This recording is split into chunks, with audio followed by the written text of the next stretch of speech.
A new study found alarming levels of pollution in Spokane's watershed tied to a fertilizer replacement product. What conservationists are now calling for. A cool end to the work week, but we're talking hot and sunny by Hoop Fest and even warmer next week. Today marks the 10-year anniversary of same-sex marriage made legal nationwide. Tonight, what a new WSU survey found about the public's opinion on the matter a decade later. Good evening and thank you for joining us for KREM 2 News at 5 tonight. I'm Mark Hanrahan. Just minutes ago, we learned the case against the man accused of murdering 4 University of Idaho students will be delayed by 1 week. The trial now slated to start on August 4th. Bryan Kohberger's defense team has been arguing that a recent Dateline episode revealed information about the case that wasn't publicly available. They claim this means it'll be harder to find an unbiased jury. Prosecutors argued delaying the trial would not do anything to solve the issue.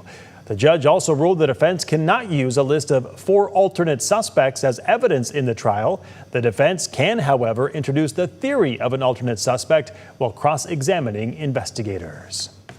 All right, let's get to our weather on this Thursday evening. The weather outside today quite comfortable compared to even yesterday. Chief Meteorologist Jeremy Legout joining us for more on what we can expect. Jeremy?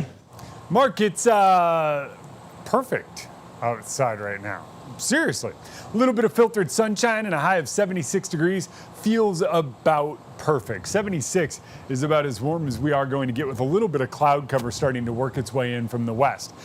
Temperatures in the 70s out in central Washington as well, mid 70s up in North Idaho. You compare that to this time yesterday, around 5 to maybe even 10 degrees cooler than where we were.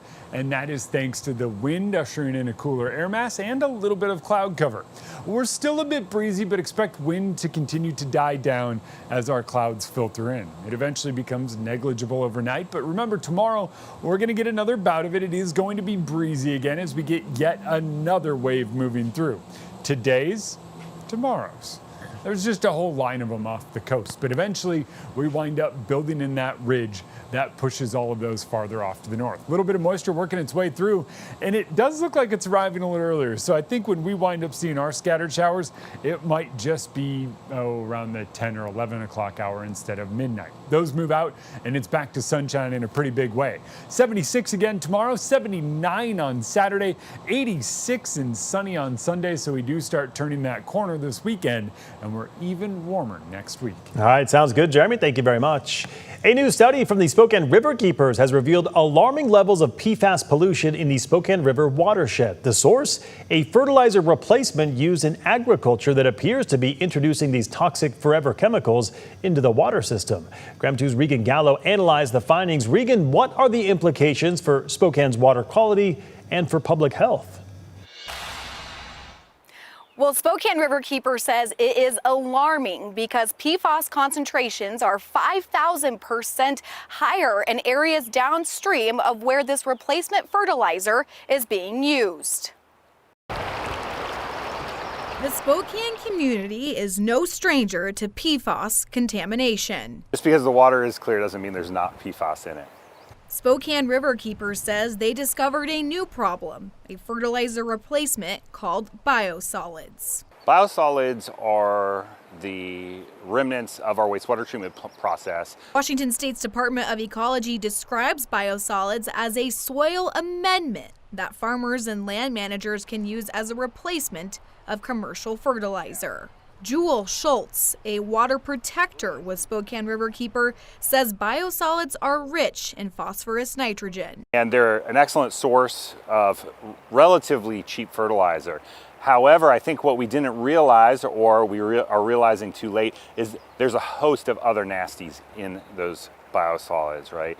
And what we're calling for is to test for PFAS in those biosolids and to not apply them until we know they're safe. Schultz says they tested multiple locations around the region, including Dragoon Creek in Deer Park, which is one spot where those high concentrations of PFAS were found.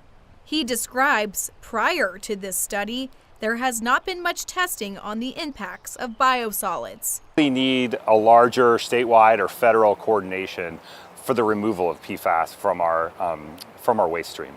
And the high contamination of PFAS violates the human health standards for surface water. Violates the draft human health standard for surface water. And that's really designed to protect people that depend on the river, depend on the fish in the river, and depend on drinking water from our surface water. Now, Spokane River Keeper says there needs to be more state regulation on the impacts of those biosolids, and they're asking community leaders to stop the use of biosolids until further testing can be done. Now, I have reached out to the state's Department of Ecology to get their response, but am still waiting to hear back. I'm reporting here at the Spokane River, Regan Gallo, KREM 2 News.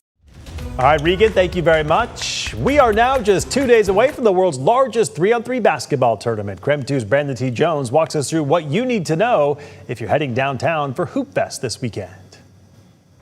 All right, the hoops are starting to get positioned in the places they'll be for this weekend. Hoop Fest, that buzz is in the air. You can see some of the fencing already placed here around us. It's going to be a busy weekend. An important day, though, is here for us today. 3 p.m. That's what you need to know. Team check-in officially opens at 3 p.m. here at Riverfront Park. All you got to do is come down, find those tables, find those volunteers.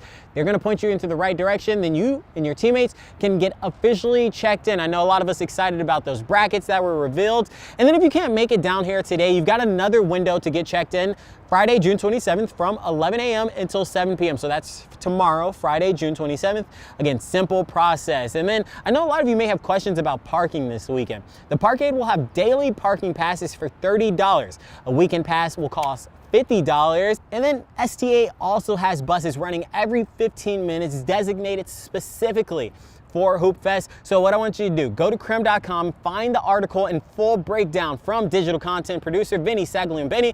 He's got us covered with everything we need to know for this major weekend here in Spokane for Hoop Fest. And then what I'm gonna do here in the meantime, just gonna continue to train, continue to practice, get ready for this big weekend. Me and sports director Andrew Quinn on the same team, Hoop Fest team, coming to take names, and then we'll pass it off to you, Brandon T. Jones, KREM 2 News. Showing off the handles right there. I like it. Well, WSP plans to conduct a high visibility enforcement patrol during Hoop Fest weekend, also known as Hive. This is WSP's second patrol out of 4 planned for this year.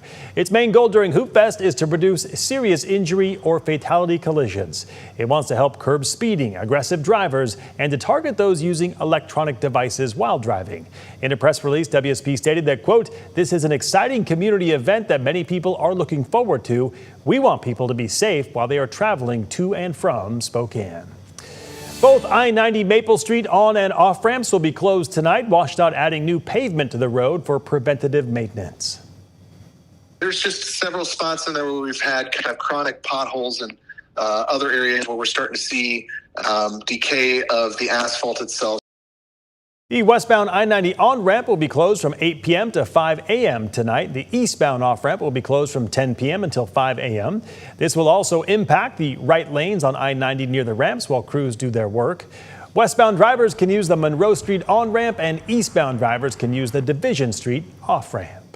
And before you take any long road trips this summer, AAA says you should get your battery checked. They'll be doing free battery checks at the Shadle Park Library on Thursday, July 10th. They'll be there from 10 a.m. until 2 p.m. You can also recycle old car or house batteries while you are there. Still much more ahead on KREM 2 News at 5 tonight. The city of Spokane and the county's 911 dispatch may be breaking up. We'll tell you why next. And today is the 10-year anniversary of the legalization of same-sex marriage nationwide. Find out how views have changed.